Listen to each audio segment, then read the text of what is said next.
حضرت سیدنا ابو بکر صدیق رضی اللہ تعالیٰ عنہ نے کبھی بھی آپ نے زندگی میں دور جاہلیت کے اندر ایمان لانے سے پہلے دور جاہلیت کی بات ہو رہی ہے، دور جاہلیت میں آپ نے کبھی بھی بت پرستی نہیں کی اور اس کے ساتھ ہی زمانے کی دور جاہلیت کے زمانے کی ہر قسم کی آلودگیوں سے، بت پرستی سے، شراب نوشی سے آپ مکمل طور پر پرہیز کرتے تھے اور آپ اس سے نفرت کیا کرتے تھے۔ آپ ایک پروقار شخصیت کے مالک تھے، بچپن بھی آپ کا پروقار اور آپ کی جوانی بھی آپ کا انتہائی پروقار انداز، یہاں تک کہ آپ کے بچپن کا آپ حضرات کو میں ایک واقعہ سناؤں۔ آپ کے والد گرامی ایک دفعہ آپ کو لے کر بت خانے میں تشریف لے گئے اور آپ نے فرمایا کہ اے عتیق، آپ کا نام جو ہے گھر پر عتیق رکھا ہوا تھا اسلام لانے سے پہلے، اور آپ نے فرمایا کہ اے بیٹے، اے صاحبزادے، یہ بت ہیں اور تم ان کو سجدہ کرو، ہمارے یہ خدا ہے، تم ان کو سجدہ کرو۔ لہذا صدیق اکبر رضی اللہ تعالیٰ عنہ بت خانے میں تشریف لے گیا اور دیکھتے رہے، حالات اندر کا دیکھا، جائزہ لیا، اور آپ نے والد گرامی سے فرمایا کہ اے بابا جان، آپ ایسا کریں، آپ تھوڑا بت خانے سے تھوڑا باہر تشریف لے جائیں، میں خود ان سے بات کر لیتا ہوں۔ اب کیا ہوا کہ آپ کے والد گرامی باہر تشریف لے گئے، اس دوران صدیق اکبر رضی اللہ تعالیٰ عنہ خود بت خانے میں موجود ہیں اور ایک بڑے بت کے سامنے جا کر ان سے کہا کہ انی جائع فاطعمنی، کہ اے بت، میں بھوکا ہوں، مجھے کھانا کھلاؤ۔ اب لازمی سی بات ہے، بت تھا، اس سے کیا جواب ملنا تھا، کوئی جواب نہ آیا۔ آپ نے پھر فرمایا انی جائع فاطعمنی، میں بھوکا ہوں، مجھے کھانا کھلاؤ، کوئی جواب نہ آیا۔ اس کے بعد آپ نے پھر بدلا کہ فرمایا کہ انی عار فاکسنی،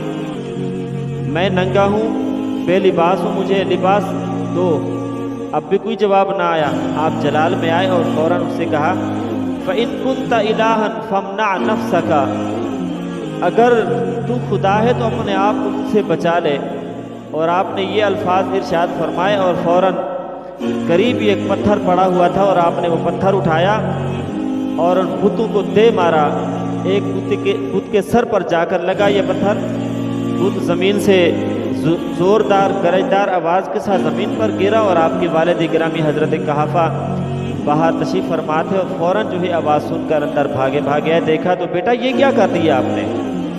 آپ نے فرمایا بابا جان، آپ جو کچھ دیکھ رہے ہیں میں نے وہی کیا ہے۔ فرمایا کہ بیٹا جان، یہ تو خدا ہیں ہمارے،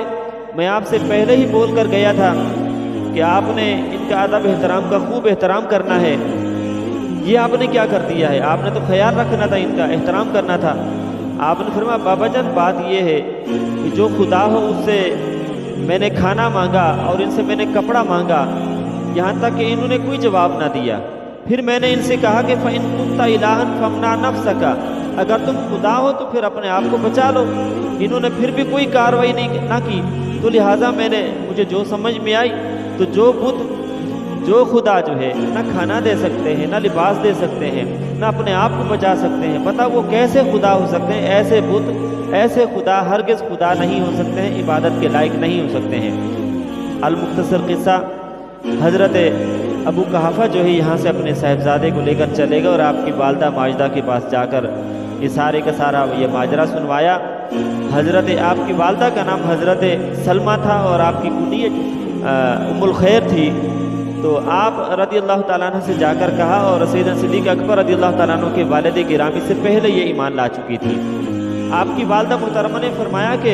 اے میرے سرتاج عزیز، یعنی ابو قحافہ سے، کہ جب یہ کوئی انوکھا ہمارے گھر میں بچہ پیدا ہوا ہے، قریش کے گھر میں انوکھا ایک بچہ پیدا ہوا ہے، جب یہ پیدا ہوا تھا تو میں نے غیب سے ایک آواز سنی تھی، مجھے کسی غیب سے کہنے والے نے کہا تھا کہ یا امت اللہ علی التحقیقی ابشری بالولد العتیق اسمہ الصدیقی لمحمد صاحب و رفیق۔ فرمایا کہ اے اللہ کی بندی، تجھے بشارت ہو اس آزاد بچے کی، اس کا نام صدیق ہے اور حضرت محمد علیہ السلام کا یہ ساتھی اور دوست ہے۔ معلوم ہوا جو پیدائش کے دن سے، روز اول سے جو بچہ آزاد پیدا ہوا ہے، وہ کیسے کسی بت کی غلامی کر سکتا ہے، یہ کیسے اس کی عبادت کر سکتا ہے؟ تو جب غیب سے ہی اس کے بارے میں رب تعالیٰ نے اعلان فرما دیا تھا کہ اے والدہ خبری ہو کہ اللہ تبارک و تعالیٰ نے آپ کو ہر قسم کی دور جاہلیت کی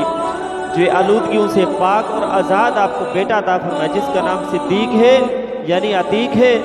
اور یہ محمد علیہ السلام کا ساتھی اور اس کا دوست ہوگا۔ تو دور جاہلیت میں جیسا کہ میں عرض کر چکا ہوں، آپ نے کبھی شراب نوشی نہیں فرمائی۔ دور جاہلیت کے اندر آپ ہر قسم کی دور جاہلیت کی برائیوں سے آپ آزاد رہا کرتے تھے، ایسی چیزوں سے آپ جو ہے بہت بیزار رہا کرتے تھے۔ تو حضرت علامہ جلال الدین سیوطی رحمۃ اللہ علیہ نقل فرمائے کہ لقد حرم ابو بکر الخمر علی نفسہ فی الجاہلیہ، ابو بکر صدیق رضی اللہ تعالیٰ عنہ نے تو دور جاہلیت میں بھی اپنے آپ کو پر شراب کو حرام کر کے رکھا ہوا تھا۔ شان یہ ہے کہ ہم کیا کیا ان کی ایک ایک چیز کو بیان کریں، ان کی شان کیسے بیان کی جائے۔ وہ تو مرتبہ کمال مصطفیٰ ہے، جلوہ جمال مصطفیٰ ہے، نقشہ حال مصطفیٰ ہے، صورت کال مصطفیٰ ہے، زینت دربار مصطفیٰ ہے، واقف اسرار مصطفیٰ ہے، اور رفیق مزار مصطفیٰ ہے، اور رفیق سفر یار غار مصطفیٰ ہے۔ اور یہاں تک کہ ان کی شان کیسے کیسے بیان کی جائے، وہ تو اب بھی اس شان کے ساتھ حضور کے ساتھ موجود ہیں۔ تو عالم کی رحمت سمیٹے ہوئے ہیں، تو عالم کی رحمت سمیٹے ہوئے ہیں، محمد کے قدموں میں لیٹے ہوئے ہیں۔ تو عالم کی رحمت سمیٹے ہوئے ہیں، محمد کے قدموں میں لیٹے ہوئے ہیں۔